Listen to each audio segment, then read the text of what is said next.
क्रमांक 47 मधला हा निकाल।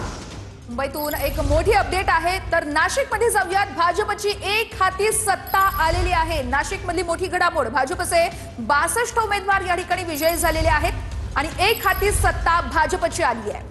तर भाजपने तिथे सर्वाधिक जागा मिळवलेल्या आहेत आणि नाशिकमध्ये सर्वाधिक जागा मिळवत भाजप नंबर 1 चा पक्ष झालेला आहे। त्यामुळे भाजपची नाशिकमध्ये एक हाती सत्ता म्हणावी लागेल। 62 उमेदवार भाजपचे नाशिकमध्ये विजयी झालेत। तर मनसेचे इंजिन असा प्रश्न विचारला जात होता नाशिकमध्ये, मात्र अवघी एक जागा मनसेच्या इंजिनला नाशिकमध्ये मिळवता आलेली आहे। नाशिकमध्ये भाजपची एक हाती सत्ता आलेली आहे।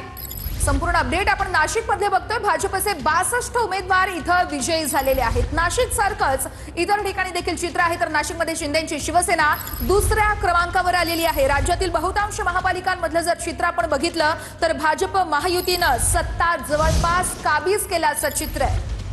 तर मुंबई प्रभाग क्रमांक 56 मध्ये ठाकरेंच्या शिवसेनेच्या लक्ष्मी भाटिया या विजयी झाल्याची बातमी येते।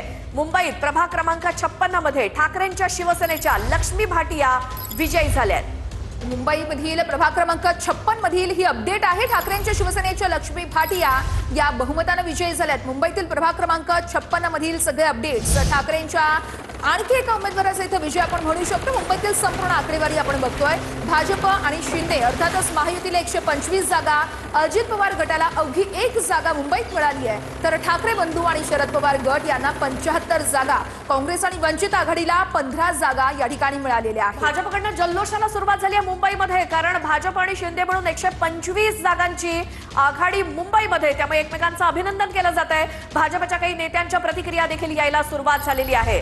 मुंबईमध्ये प्रभाग क्रमांक 188 मध्ये शिंदेच्या शिवसेनेचे भास्कर शेट्टी हे आघाडीवरती आहेत। 227 पैकी 227 कल समोर आलेत, मात्र एक एक करून निकाल अजूनही काही ठिकाणचे यायचे बाकी आहेत। मुंबईतील एक